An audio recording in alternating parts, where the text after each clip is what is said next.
श्री राम समर्थ। मार्च 27। गृहस्थी का सुख दुख केवल भान पर निर्भर है। गृहस्थ के मन में हमेशा एक शंका निर्माण होती है कि असत्य का सहारा लेकर भी जब आदमी सुखी हो सकता है तो असत्य कर्म करने के लिए क्या हर्ज है। सन्मार्ग से जीवन व्यतीत करने पर भी मनुष्य दुखी होता है, ऐसी भी शंका हमारे मन में आती है। मैं भगवान से डर कर व्यवहार क्यों करता हूं ताकि मेरी गृहस्थी सुख की हो।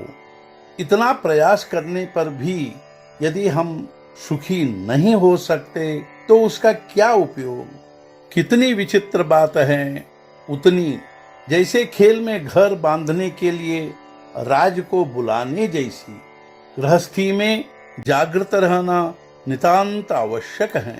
यदि हम जागृत नहीं रहेंगे और कुछ विचित्र बात हो गई तो भगवान क्या करेगा। भगवान का हम साधन के रूप में उपयोग करते हैं और अंत में साधन को ही दोष देते हैं। साध्य तो अलग रह जाता है। भगवान हमें विषय देगा लेकिन साथ साथ उसका दुख भी देगा। एक व्यक्ति हनुमान जी को कहकर चोरी करता था। वह एक बार पकड़ा गया और उसे सजा भी हुई।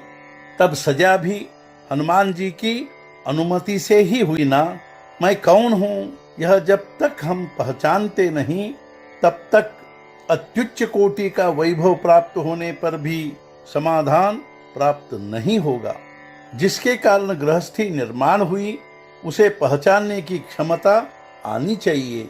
यदि देह ही सत्य नहीं है तो उसके आधार से बना भवन कैसे सत्य होगा। थेगली लगाकर हम अपनी गृहस्थी चलाते हैं, फिर उसमें त्रुटियां कैसे नहीं होंगी। कोयला घिसकर सफेद रंग मिलेगा, यह कहने में जितना पागलपन है उतना ही पागलपन गृहस्थी में मैं सुख प्राप्त करूंगा कहने में है।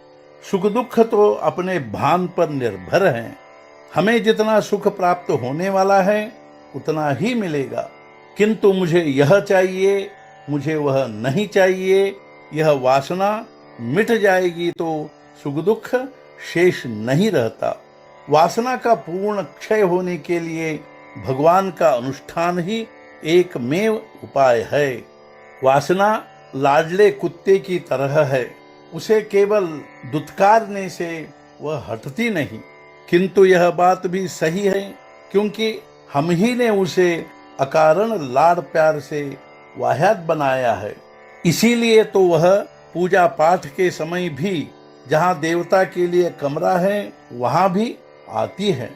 यदि हम ऐसा कहे कि केवल अच्छी वासना को ही अंतःकरण में आने दे तो वह बात बनती नहीं, क्योंकि अच्छी वासना के साथ बुरी वासना भी भीतर आती है। इसके अलावा बुरी वासना में अच्छी वासना को मारने की ताकत है, क्योंकि हम स्वयं बुरी वासना के पक्षधर हैं।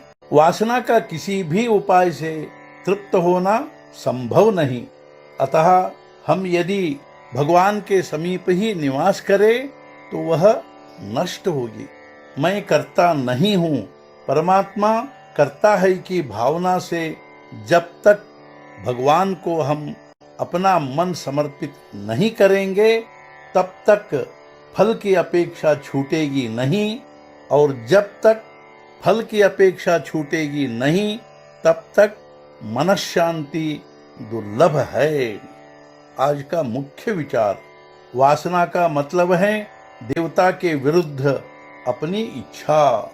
सद्गुरुनाथ महाराज की जय। जय जय रघुवीर समर्थ।